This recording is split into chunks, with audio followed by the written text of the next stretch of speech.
what is the most effective action? So you can have there can be the image that is created, but really the only way to dispense that is for having a public debate while we're having this one, and on the leaders' debates, so that Jim has a chance to defend himself against those people who put out that image about him.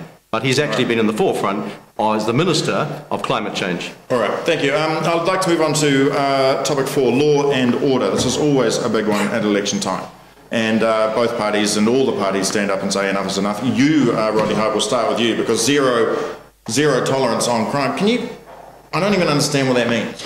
Yeah, it's come out of first some academic work that was done originally in the States and then followed in jurisdictions around the world. So if you were Prime Minister and your party suddenly got 48% or 52% of the vote, what would zero tolerance on crime mean? It means a clear signal to the police that you actually go after the small crimes, the minor crimes, the tagging, the petty theft, the burglaries, which actually they look past now because they feel under-resourced.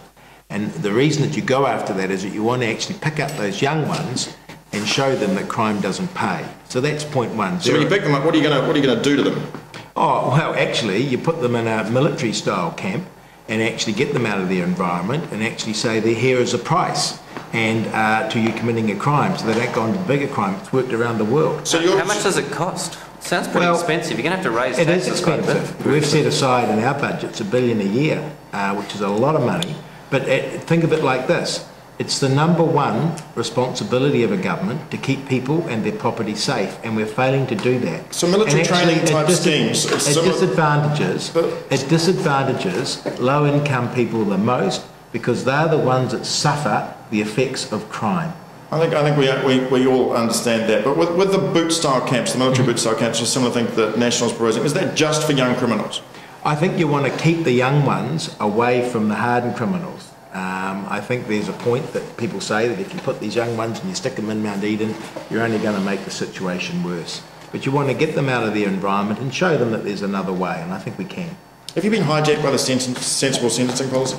No, I actually went to them for help because I actually do believe that we owe it as a responsibility as parliamentarians and as a government to actually keep the community safe, and I don't think we're doing that. Yes, we can do a lot with families at risk, but at the end of the day, if you commit a crime, you actually need to pay a price for that, because my responsibility is to the innocent victims, the people that are being bashed and killed. So the zero tolerance on crime is putting young people in military boot style camps? No, what it is actually having the police focus on the small crimes that they're overlooking.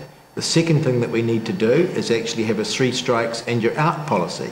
So we actually send a clear message that if you commit a violent offence, there will be a consequence if you do it again, and we actually want to separate out the psychopaths and keep our community safe. There are 77 New Zealanders who were murdered by men who had already served 3 separate jail sentences for violent offences. You know, the guy Bell that did the RSA murders, he had 102 convictions. These people shouldn't be walking the streets. I think it's sad that they get locked up, but how sad is it for the people that get killed, bashed and murdered? That's the ones that we need to owe the responsibility to. Dr. Pita Sharples, I move to you. Maori are horribly overrepresented in prison. That's right. Law and order policy therefore has a disproportionate effect on your core electorate. You recently called for dialogue with the gangs rather than banning them, and you felt the backlash for those comments. That's right. With National poised to introduce almost private prisons into corrections with the building of a new prison, a system of incarceration that doesn't seem to work in America, where do you stand on law and order, because it's arguably affecting your electorate most? We have a very comprehensive policy on this, and it's in 3 different areas. And one of them is the policing, that they tend to lump things, and so does the community. They go P, crime, gangs, booze, and boom. They say one, they put them all together. The shooting of those two policemen when they were shot, those were not, shooting the policemen by 2 men, they were not gang members. And out of the 45 or so arrests, only 7 had gang connections.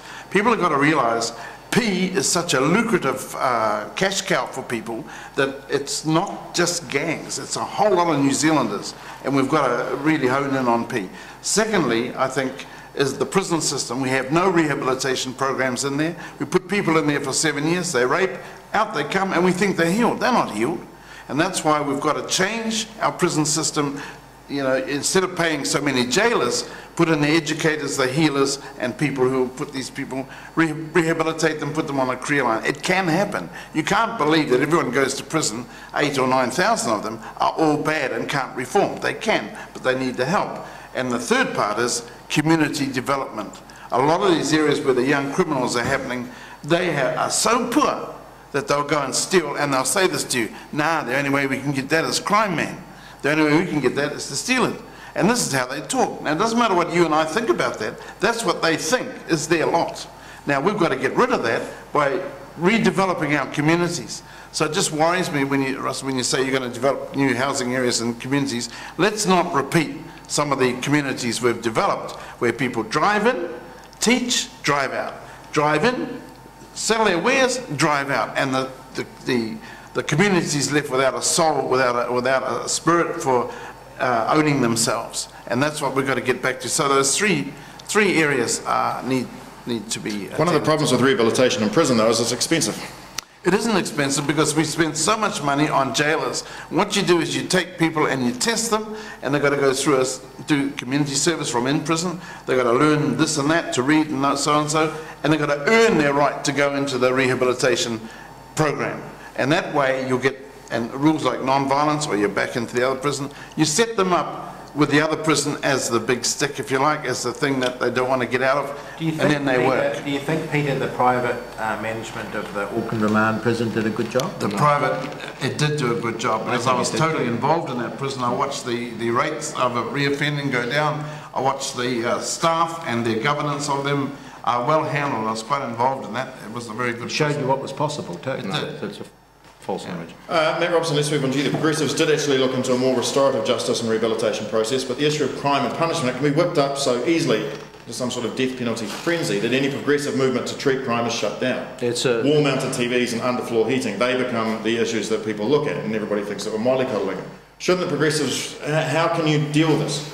Well, it's a disgrace, the criminal justice debate in New Zealand, and politicians are the worst offenders in this area. They are offenders because they actually lie to the people that their policies will change one iota what happens in the criminal justice system, and they will not. If we treated the health system like we treat the criminal justice system, we'd only have hospitals dealing with heart attacks, no prevention work whatsoever. And what we need in New Zealand is not the ACT approach. I mean, the United States solution of zero tolerance is an absolute failure. They've got 2 million people in prisons. The question of crime going up and down in the United States with police armed capital punishment is to do with the economic situation, not their bloody policies, which are failures. And in New Zealand, politicians are always saying we're sending a message to the criminal. Well, this is what happens. You can have all the anti-parole measures you like, keep people in prison. It doesn't stop that 15 or 16-year-old coming from our poorest neighbours, taking a knife, sticking it into a dairy owner or somebody in the petrol station for $300 and some cigarettes, and then going to prison for the rest of their lives. We support the PPTA call for halving the class sizes. I don't want teachers having to deal with it. I want teachers being able to teach, but they need to be able to help to identify those in trouble. You talk about no rehabilitation in prison. There are rehabilitation. I was the Minister of Corrections for 3 years. Peter's egged it over here. The Maori focus units are quite successful, but 80% of people in prison are going to go back no matter what you do. But if you deal with a 5-year-old with a wraparound program in the poorest neighbourhoods, that's where you're going to get at the problem. It needs a big investment, it needs to stop the talking, and the Progressives are right on track with that to say, let us put a big investment into early intervention, and let's stop talking about, let's do it now. And finally, Russell Norman, where do the Greens sit on crime? Well, it's pretty easy to get into the vengeance kind of mindset. And you know, if someone hurts you or hurts your friends, then you know, you feel like revenge. But what kind of makes sense at an individual level and feels right doesn't make sense in terms of policy, because we just end up going down the route of the United States, which has been a complete disaster. So the whole law and order debate, I mean, I agree with Matt and Peter as well. We actually need to look much more at rehabilitation, and then we also need to look at, you know, the inequality and the poverty that have become breeding grounds for crime. I mean, we know that's true. And that has to be where we spend our time and money, and we shouldn't get caught up with this whole vengeance thing. The Greens are also very focused on the victim, and we think a restorative justice, we should put the emphasis on restorative justice. Those people who offend, we should do our damnedest to make them own up